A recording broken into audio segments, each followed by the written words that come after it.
2 years ago, I was diagnosed with breast cancer. I elected to have a mastectomy, chemotherapy, and radiation. The plastic surgeon, he decided that it would be conducive for me to go into the hyperbaric chamber.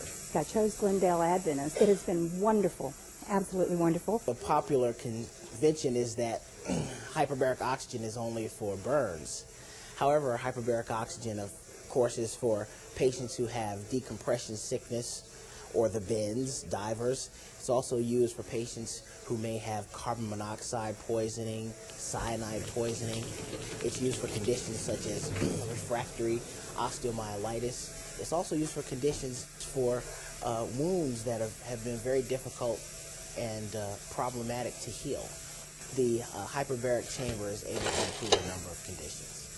We all live at a pressure of 1 atmosphere, and in our chamber we're able to increase that amount of pressure by 1 or more atmospheres, and by delivering oxygen at the same time we can increase the delivery of oxygen to tissues and to the actual cells. By increasing pressure and decreasing the amount of fluid in the tissues, we're able to deliver oxygen to those tissues, and by delivering oxygen, they're also able to heal better.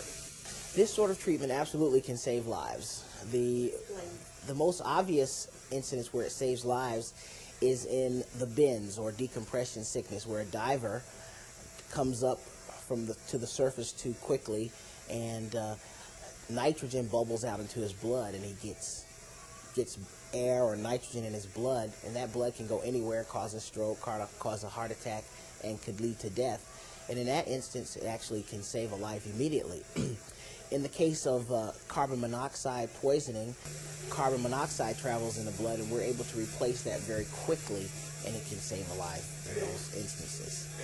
In terms of limbs, there are a number of conditions such as necrotizing fasciitis, which can move very rapidly up a limb, which we can control with hyperbaric oxygen and also with antibiotics. The patient is taught how to breathe. They're taught how to clear their sinuses, swallowing and breathing, and then they're put under pressure very slowly. We gradually bring the pressure up. On average, we average 2 atmospheres of pressure, and they stay at that pressure for 60 to 90 minutes. And then when that time is up, we slowly decrease the pressure, and the treatment is done. You experience a little bit of air pressure in the ears, just like you would on an airplane that's going back when you depressurize. But other than that, I've had no. As a matter of fact, I go in the chamber and I kind of meditate and sit there, and sometimes I drift off, and other times they have a television up there where you can watch movies or you can watch TV, and it's the time to kind of get away from it all because nobody can call you. I think that it's a wonderful, wonderful treatment, and I think it should be used on every major surgery type of patient, and breast cancer. And I've had no problems with it, and I'm beginning to look like a beautiful woman again.